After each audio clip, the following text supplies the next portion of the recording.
Adnan water tank लेकर आए हैं 6 लेयर वाटर टैंक्स, जिस पर दे रहे हैं 25 साल की guarantee. Adnan water tank, safe and healthy water storage solution. आप सभी का स्वागत है सच न्यूज में। आइए जानते हैं उत्तर प्रदेश और देश की राजधानी से कुछ खास खबरें। दिल्ली में कोरोना महामारी की 5वीं लहर के चलते बंद किए गए स्कूल और कॉलेज और एजुकेशन इंस्टीट्यूट और जिम खोल जाएंगे, तो वहीं नाइट कर्फ्यू की समय सीमा भी 1 घंटे कम की जाएगी। और ये फैसला शुक्रवार यानी आज हुई दिल्ली आपदा प्रबंधन प्राधिकरण की मीटिंग में लिया गया है। और इसकी जानकारी दिल्ली के उप मुख्यमंत्री मनीष सिसोदिया ने प्रेस कॉन्फ्रेंस के माध्यम से दी है। मनीष सिसोदिया ने बताया कि दिल्ली में कोरोना अब कंट्रोल में है और इसे देखते हुए आज DDMA की एक मीटिंग हुई, जिसमें 7 अहम फैसले लिए गए हैं। लेकिन सबसे अहम फैसला दिल्ली के स्कूलों के संबंध में ही है।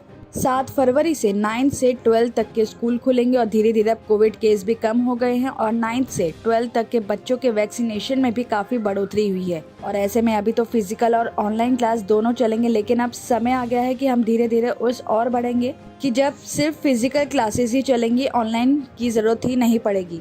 और साथ ही नर्सरी से लेकर 8 तक के सभी स्कूल 15 फरवरी से खुल जाएंगे और इसके लिए पहले स्कूलों को सभी तरह की उचित तैयारी करने को भी कहा गया है। और साथ ही लिए गए फैसलों में ये भी बताया जा रहा है कि जिन टीचर्स का वैक्सीनेशन नहीं हुआ है उन्हें स्कूल आने की परमिशन भी नहीं होगी। और अगर कोई कार में अकेले है तो उसे मास्क से भी छूट दी जाएगी। तो वहीं ऑफिस में भी 100% कर्मचारियों की भी उपस्थिति हो सकेगी। नाइट कर्फ्यू 10 की बजाय अब रात 11 बजे से शुरू होगा और 15 से 18 आयु वर्ग के वैक्सीनेशन को भी बढ़ाया जाएगा।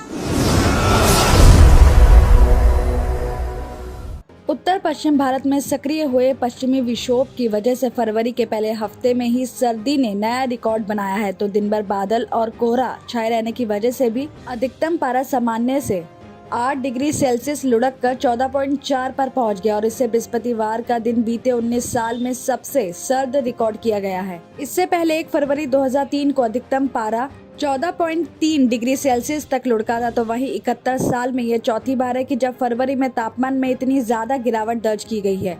मौसम विभाग के वरिष्ठ वैज्ञानिक राजेंद्र जेनामणि के मुताबिक बताया जा रहा है कि पश्चिमी विक्षोभ की सक्रियता की वजह से बादल छाए रहने और दिन भर 30 से 40 किलोमीटर प्रति घंटे की रफ्तार से हवा चलने से दिन के पारे में कमी आई है। इससे पहले फरवरी में 1970 में अधिकतम तापमान 12.3 डिग्री सेल्सियस के साथ सबसे कम रहा था। साथ ही मौसम विभाग ने एक दिन पहले बारिश की संभावना जताते हुए बृहस्पतिवार के लिए येलो अलर्ट जारी किया था। और ऐसे में बुधवार देर रात से ही तेज हवा के साथ मौसम ने करवट लेनी शुरू कर दी थी। सुबह जब लोग सोकर उठे तो धुंध और बारिश की वजह से कपकपी से ठिठुर गए। बीते 24 घंटे में न्यूनतम तापमान सामान्य से 3 ज्यादा 11 डिग्री सेल्सियस दर्ज किया गया। तो वहीं मौसम विभाग का यह पूर्वानुमान है कि शुक्रवार को दिन भर बादल छाए रह सकते हैं और अधिकतम तापमान 17 और न्यूनतम तापमान 9 डिग्री सेल्सियस तक रिकॉर्ड किया जा सकता है। साथ ही हल्की बारिश की भी संभावना जताई है। साथ ही हफ्ते के अंत तक शनिवार को भी बादल छाए रहने के साथ कोहरा पड़ने की भी संभावना है। हालांकि रविवार से मौसम खुल सकता है और इस कड़ी में अधिकतम पारा 21 और न्यूनतम पारा 9 डिग्री सेल्सियस तक बना रहेगा। AIMIM के चीफ असदुद्दीन ओवैसी पर हमले के मामले में पुलिस ने कई खुलासे किए हैं। और पुलिस के मुताबिक आरोपियों के पास से जब्त की गई दोनों पिस्टलें कंट्री मेड हैं और सचिन ने कुछ दिनों पहले ही हथियार खरीदा था। साथ ही पुलिस हथियार बेचने वाले की भी गिरफ्तारी की कोशिश कर रही है। बताया जा रहा है कि गोली चलाने वाला आरोपी सचिन ओवैसी की लगभग हर स्पीच को फॉलो करता है। पुलिस अधिकारियों के मुताबिक दोनों आरोपी ओवैसी की मेरठ की सभा में भी मौजूद थे। पुलिस और साथ ही अब मेरठ में सभा स्थल के आसपास के लगे CCTV कैमरे भी खंगालेगी। तो पुलिस सूत्रों के मुताबिक दोनों आरोपी पिछले कई दिनों से ओवैसी का पीछा भी कर रहे थे। हमले की ताक में वो ओवैसी की सभाओं में भी मौजूद रहते थे। उन्होंने वारदात को अंजाम देने के लिए पूरी प्लानिंग की थी।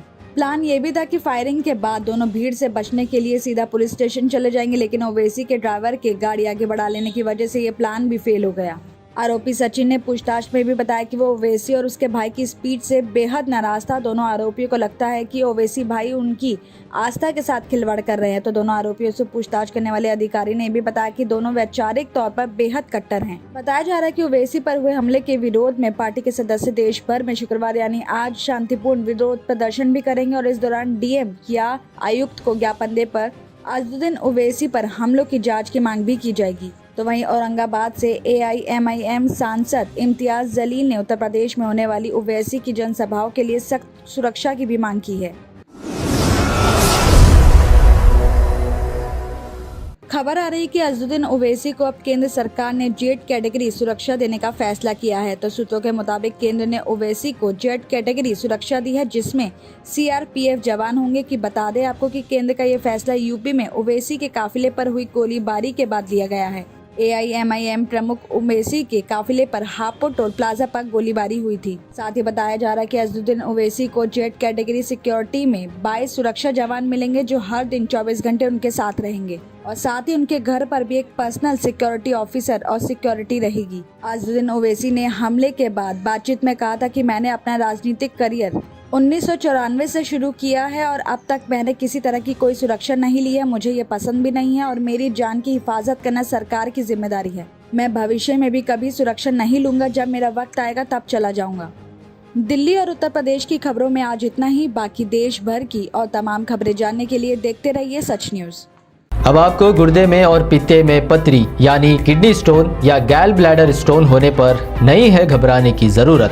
शहर हैदराबाद में सालों से इस इलाज के लिए खानदानी सिलसिले से चला आ रहा है भरोसेमंद नाम RS यूनानी फार्मेसी, जहां पर खास तौर पर पित्ते में मौजूद पथरी और दोबारा पथरी ना होने का किया जाता है मुकम्मल इलाज। आपको इस दर्द से हमेशा के लिए मिल जाएगा छुटकारा। No side effects, no operation. तशखीस करते हुए दवाएं की जाती है फराहम। तो देर ना करें, जल्द ही तशरीफ लाए RS यूनानी pharmacy, Bahadurpura X road, opposite Canara bank, Hyderabad. मज़ीद तफसीलात के लिए रब्त करें 9390610436 पर।